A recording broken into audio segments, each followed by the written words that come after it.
Hello and welcome to Prince Civil Services YouTube channel. My name is doctor Sanchit. आप सभी का स्वागत है प्रिंस सिविल सर्विसेज के यूट्यूब चैनल पे। और इस वीडियो में हम अपनी series rapid fire revision of history through MCQs उसको कंटिन्यू करेंगे। और ये टेस्ट है आपका टेस्ट नंबर 40। इससे पहले हमने टेस्ट नंबर 1 to 13 सॉल्व किए हैं with explanations and answers. I hope आपने वो सॉल्व किया है। तो ये है टेस्ट नंबर 14। आइए शुरुआत करते हैं क्वेश्चन नंबर 1 से। Which of the following events took place during the tenure of Lord William Bentinck? Very famous British official। और मैंने आपको पहले भी बताया है दैट आपको जितने भी ब्रिटिश गवर्नर जनरल्स हैं और वायसरॉयज हैं, ये सब आपको अच्छे से करने हैं। और स्पेशली आपको चीजों का ध्यान रखना है, इवेंट्स का ध्यान रखना है। क्वेश्चन क्या पूछा जाता है कि इस गवर्नर जनरल और इस वायसरॉय के टेन्योर में क्या चीज हुई थी, कौन सा इवेंट हुआ, कौन सी वॉर हुई एंड सो ऑन।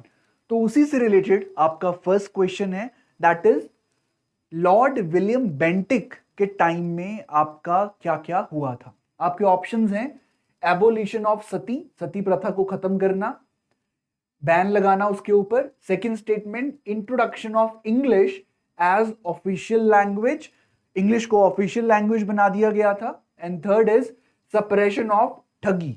ये तीन आपके इवेंट्स हैं। तो यहां पे पूछा गया है कि क्या ये लॉर्ड बेंटिक के टाइम में हुए थे या नहीं हुए थे। तो आप वीडियो को पॉज कर सकते हैं, सॉल्व कीजिए क्वेश्चन को, then come back, look for the answer and the explanation. तो आइए देखते हैं इसका सही जवाब क्या है। The right answer is D, that is ये जो तीनों स्टेटमेंट्स, इवेंट्स आपको दिए गए हैं, ये तीनों आपका लॉर्ड विलियम बेंटिक के टाइम में हुए थे। तो आइए देखते हैं इसका explanation. So Lord William Bentinck, the time period is 1828 to 1835। और जब वो आपके गवर्नर जनरल थे तो आपका सती को एबॉलिश किया गया, साथ ही साथ सप्रेशन ऑफ ठगी, चार्टर एक्ट ऑफ 1833 पास किया गया था, रेजोल्यूशन ऑफ 1835 और एजुकेशनल रिफॉर्म्स लाए गए और इंग्लिश को ऑफिशियल लैंग्वेज बना दिया गया।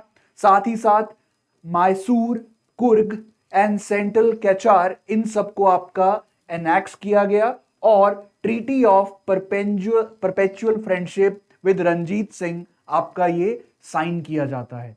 सो you need to remember these events.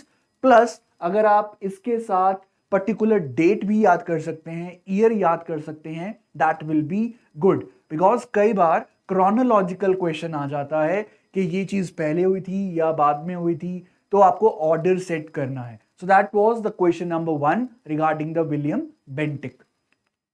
Question number 2. With reference to Ramosi peasant uprising in the 19th century, which of the following statements is not correct? तो मैंने आपको कितनी बार बताया है, पहले ही अंडरलाइन कर लीजिए नॉट करेक्ट। यहां पे आपको ध्यान रहेगा कि पूछा गया है कौन सी स्टेटमेंट सही नहीं है। तो आइए देखते हैं स्टेटमेंट्स क्या हैं। Ramosis were hill tribes of the western Ghats of Maharashtra. Ramosi आपके एक हिल ट्राइब है महाराष्ट्र की। ये जो पीजेंट अपराइजिंग हुआ, इसको लीड किया था वासुदेव बलवंत फाड़के ने। Third, Ramoshi peasantry revolted against the tinkathia system. एक ये सिस्टम था तीन कथिया सिस्टम। क्या रामोसी जो अपराइजिंग था वो इसके खिलाफ हुआ था। Ramoshi served in the lower ranks of Maratha army and later turned into peasant class। जो रामोसी थे वो आपके मराठा आर्मी में लोअर रैंक्स पे आपके रिक्रूट किए गए थे और बाद में चल के ये पीजेंट क्लास में कन्वर्ट होता है। तो ये आपके चार स्टेटमेंट्स हैं। आपसे पूछा गया है कौन सा स्टेटमेंट नॉट करेक्ट, सही नहीं है। तो आइए देखते हैं इसका सही जवाब क्या है। The answer is C, that is ये जो स्टेटमेंट है कि Ramosi peasantry revolted against the tinkathia system, ये गलत है। तीन कथिया सिस्टम ना नहीं था कारण आपके रामोसी पीजेंट अपराइजिंग का। They fought something else. तीन कथिया सिस्टम आपका इंडिया के बिहार और बंगाल वाले पार्ट्स में आपका था। तो आइए देखते हैं रामोसीज। अब स्टेटमेंट डिस्कस करते रहते हैं क्यों सही है जो स्टेटमेंट सही है। रामोसीज जो कि आपका लोअर रैंक्स में सर्व करते थे मराठा आर्मी में, वो रिवोल्ट करते हैं सतारा इन 1822 और लीडरशिप किसकी प्रोवाइड थी? चित्तूर सिंह की। और क्यों किया गया था? लैंड रेवेन्यू और harsh method of its collection. ये पहला आपका अपराइजिंग था।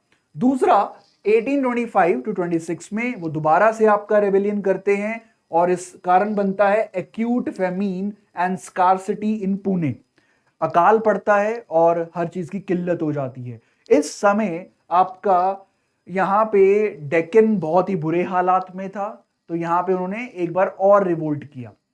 जो क्वेश्चन है प्रेजेंट क्वेश्चन वो है आपका अपराइजिंग ऑफ 1877 टू 1887। इसमें आपका रेवोल्यूशनरी एक्टिविटीज में इन्वॉल्व होते हैं और यहाँ पे जो क्वेश्चन स्टेटमेंट था कि क्या इसको लीड किया था वासुदेव बलवंत फाड़के ने? यस, 1879 में जो रिवोल्ट हुआ रामोसी के द्वारा वो आपका लीड किया गया था वासुदेव बलवंत फाड़के के द्वारा। तो यहाँ पे इसका एम क्या था कि आर्म्ड रेबेलियन चलाएंगे आप किसके खिलाफ? ब्रिटिशर के खिलाफ। So that was your Ramosi peasant uprising of 1877 to 1887। फिर एक स्टेटमेंट हमारा था तीन खतिया सिस्टम। तो तीन खतिया सिस्टम आपका यूरोपियन प्लांटर्स करते थे कहां? चंपारण एंड खेड़ा में। और यहां पे इंडिगो जो प्लांटर्स थे उनको बोला जाता था कि आप अपनी लैंड के 3/20 पार्ट में क्या करेंगे? इंडिगो को प्लांट करेंगे। अगर आप इसको हाँ बोलते हैं ना बोलते हैं डजंट मैटर, बट फोर्सफुली आपसे इंडिगो प्लांट करवाया जाता था। On how much land? 3/20 of the total land. So that was तीन घतिया सिस्टम। और बाद में चल के ये आपका चंपारण सत्याग्रह होता है और उसके चलते इसको आपका हटा दिया जाता है। So that was the question regarding Ramosi Satyagraha या रामोसी पीजेंट अपराइजिंग। नेक्स्ट आता है क्वेश्चन आपका factual question with reference to political associations before Indian National Congress। Indian National Congress आपका कब बना? 1885 में। क्वेश्चन क्या पूछ रहा है? Before Indian National Congress. Indian National Congress से पहले आपका पॉलिटिकल एसोसिएशन के नाम लिखे गए हैं और उसके साथ रिलेटेड लीडर का नाम लिखा गया है। तो आपको पूछा गया है कि इनमें से करेक्टली मैच्ड कौन सा है। So you have options: east India association दादा भाई नौरोजी, इंडियन लीग महादेव गोविंद रानाडे, पूना सार्वजनिक सभा बाल गंगाधर तिलक। ये आपके तीन एसोसिएशन के नाम दे रखे हैं और उसके ऑपोजिट लीडर का नाम है। आपको पूछा गया है कौन सा करेक्टली मैच्ड है। तो आइए देखते हैं इसका आंसर क्या है। यहां पे आंसर इज ए, सिर्फ और सिर्फ आपका फर्स्ट ईस्ट इंडिया एसोसिएशन जिसके आपके फाउंडर थे दादा भाई नारोजी, वो करेक्टली मैच्ड हैं और जो दो एसोसिएशंस हैं वो रॉन्गली मैच्ड है। सो देखते हैं ईस्ट इंडिया एसोसिएशन के बारे में पढ़ते हैं। ये आपका Dadabhai Naoroji the grand old man of India, उन्होंने आपका ऑर्गेनाइज किया था 1866 इन लंदन। किस लिए किया था? ताकि आप जो इंडिया का मुद्दा है उसको आप डिस्कस कर सकें और वहां की जो जनता है उसको इन्फ्लुएंस कर सकें ताकि आप इंडिया के बारे में, वेलफेयर के बारे में भी सोच सकें। So that was East India Association. Please read about the famous personalities, important personalities, और उनमें से एक हैं आपके Dadabhai Naoroji, that is the grand old man of India. Second association है इंडियन लीग, और ये इंडियन लीग कब बना? 1875। और किसने बनाया? आपका शिशिर कुमार घोष। ये आपका फाउंड किसने किया था? शिशिर कुमार घोष ने। और किस लिए किया था? ताकि आप जनता में, इंडियन पीपल में आपका नेशनलिज्म की स्पिरिट को आप जगा सके और साथ ही साथ पॉलिटिकल एजुकेट उनको आप कर सके। अब यहां पे ये तो हो गया एक बेसिक फैक्ट। अब इसके अलावा एक और ऑर्गेनाइजेशन है इंडियन एसोसिएशन ऑफ कैलकाटा। इसके बारे में आपको ये याद करना है कि पहले आपका इंडियन लीग बन गया, फिर उसके बाद इस ऑर्गेनाइजेशन को जिस ऑर्गेनाइजेशन ने आपका सुपरसीड किया था, सक्सीड किया था, वो था इंडियन एसोसिएशन ऑफ कैलकाटा। 1876 में बनता है, किनके द्वारा? सुरेंद्र नाथ बनर्जी एंड आनंद मोहन बोस। तो इनके द्वारा ये बनाई जाती है एसोसिएशन, बिकॉज ये जो सुरेंद्र नाथ बनर्जी एंड आनंद मोहन बोस थे, they were not happy with British Indian Association, तो इसके चलते उन्होंने इंडियन एसोसिएशन ऑफ कैलकाटा का फॉर्मेशन किया। नाउ थर्ड, पूना सार्वजनिक सभा। पूना सार्वजनिक सभा 1867 बाय महादेव गोविंद रानाडे। तो किसने इसका फॉर्मेशन किया? महादेव गोविंद रानाडे। तो आपको ये फैक्चुअल इंफॉर्मेशन पता होनी चाहिए कि कौन सी ऑर्गेनाइजेशन के साथ कौन सा एसोसिएटेड लीडर है, या किसने, who is the founder of that organization. So that was question number third, factual question. Question number four, which of the following was the objective of Desai Liaquat pact? तो आपका ये क्वेश्चन है देसाई लियाकत पैक्ट के regarding, और पूछा गया है कि इसका ऑब्जेक्टिव क्या था। आइए देखते हैं statements. To negotiate the two nation theory proposed by Muslim league, जो दो नेशन थ्योरी इंडिया पाकिस्तान आपका जो बनना था, जो प्रपोज किया गया था मुस्लिम लीग के द्वारा, उसको नेगोशिएट करना। To finalize the composition of constitution making body, के कॉन्स्टिट्यूशन जो हमें बनाना है, कॉन्स्टिट्यूंट असेंबली में मेंबरशिप क्या होगी, कौन रिप्रेजेंटेटिव होगा, कौन नहीं होगा। Third, to develop a joint strategy for mass struggle against the British, and the last one is to find a mechanism for formation of interim government. interim government जो temporary government था, जब तक आप आजादी नहीं मिल जाती, पूरा ट्रांसफर नहीं हो जाता पावर का, तब तक इंटरिम गवर्नमेंट बनानी थी, तो उसका फॉर्मेशन कैसे होगा। तो ये आपके चार स्टेटमेंट हैं। आपसे पूछा गया है कि देसाई लियाकत पैक्ट का ऑब्जेक्टिव क्या था। तो आइए देखते हैं इसका answer. The answer is D, interim government को फॉर्म कैसे करना है, मुस्लिम लीग के कितने मेंबर होंगे, इंडियन नेशनल कांग्रेस के कितने मेंबर होंगे, कौन कैसे चूज करके आया जाएगा, ये सब आपका डिसाइड करना था। तो देसाई लियाकत, तो फर्स्ट भूला भाई देसाई कांग्रेस पार्टी के लीडर थे, तो दूसरी तरफ लियाकत अली खान वो भी आपके मुस्लिम लीग के लीडर थे। तो इन्होंने आपका एक प्रपोजल दिया, वो प्रपोजल क्या था कि इंटरिम गवर्नमेंट को कैसे फॉर्म करना है। तो that was the main objective of Desai Liaquat pact. तो यहां पे उन्होंने क्या प्रपोज किया? An equal number of persons nominated by Congress and the league in central legislature. अगर सेंट्रल लेजिस्लेचर जो इंटरिम गवर्नमेंट होगा, तो सेंट्रल लेजिस्लेचर जो आपका बनाया जाएगा, उसमें आपका इक्वल नंबर आएंगे कांग्रेस की तरफ से और लीग की तरफ से।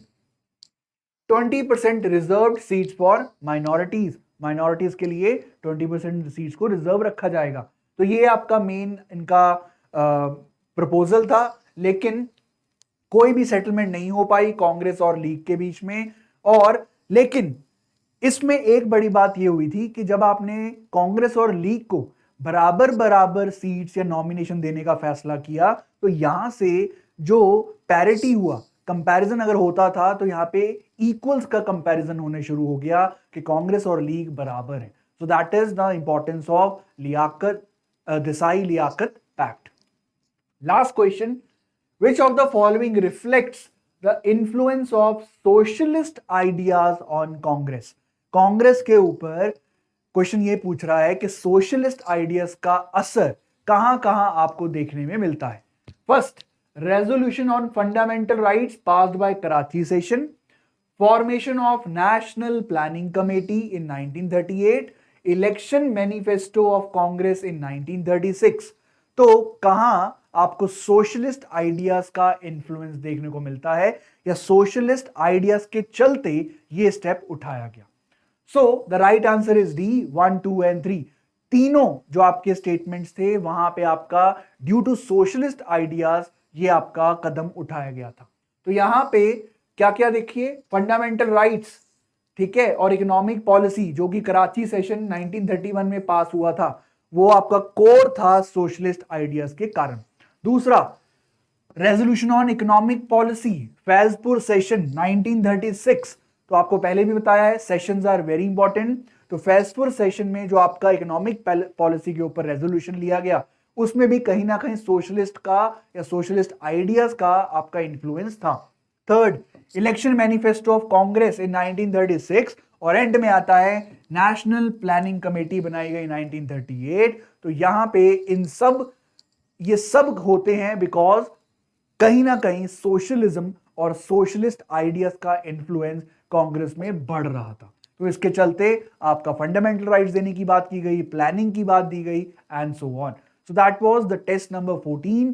Thanks for watching. Please subscribe to our channel Prince Civil Services. इस वीडियो को लाइक करें, शेयर करें, and please watch other videos as well of the playlist. आपको प्लेलिस्ट मिल जाएगी rapid fire revision of history, और वहां पे आपको 1 to 14 वाले जो सारे के सारे टेस्ट हैं सब वहां पे आपको मिल जाएंगे। Thank you, keep watching and keep learning. Thank you.